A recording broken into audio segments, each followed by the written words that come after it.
Got less than 2 minutes here. I noticed on your website you say that you would have voted in favor of going to war with Afghanistan and in Iraq. Right. What should we do in Afghanistan right now? It's a tough question. I think the primary role of government is national defense. I believe in the Constitution very strongly, and it is the enumerated power that really should be what our federal government's doing. So I think that's the most important thing. When you go to war, I think you should declare war. Like you said, I would have voted to declare war in Afghanistan. I did not think that Iraq was ever a threat to our national security. I would have voted against that war. With regard to Afghanistan now, we have to decide what our mission is. Is our mission still to disrupt terrorist bases? Are there threats of bases being reformed that could attack the U.S.? Then maybe we have to stay. If that is no longer a threat, we have to decide how long are we going to stay. I got an email from a GI this week in Afghanistan, and he asked this question. They're now reporting that of the $4 billion we've spent rebuilding Afghanistan, 20% of that is being funneled, American taxpayer dollars, to the Taliban to pay the Taliban not to attack our contractors. Taliban then takes that, does not shoot the civilian contractors, but goes and sets IEDs that are blowing up our soldiers. I think it's really a disaster if our money is going to pay the Taliban to attack our soldiers.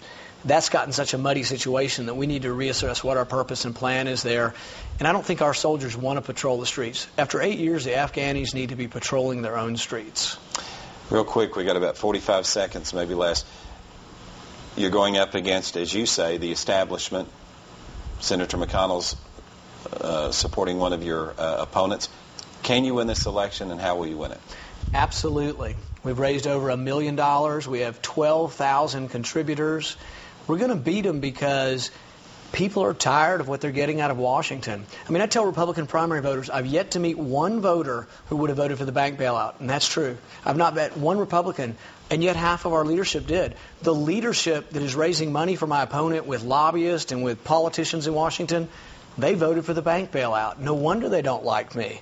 I'm going to stand up and say it was wrong. I don't care if it was Republican or Democrat.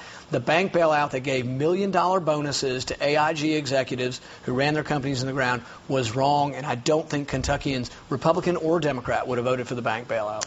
Rand Paul, thank you very much. Thanks, Appreciate you stopping by. Hope to talk to you again before the election. Thank you. Thank you for joining us. Next week, we'll hear the voice of the Wildcats. Tom Leach will be our guest here on Issues and Answers, the Mountain Edition. Hope to see you then. Have a good night.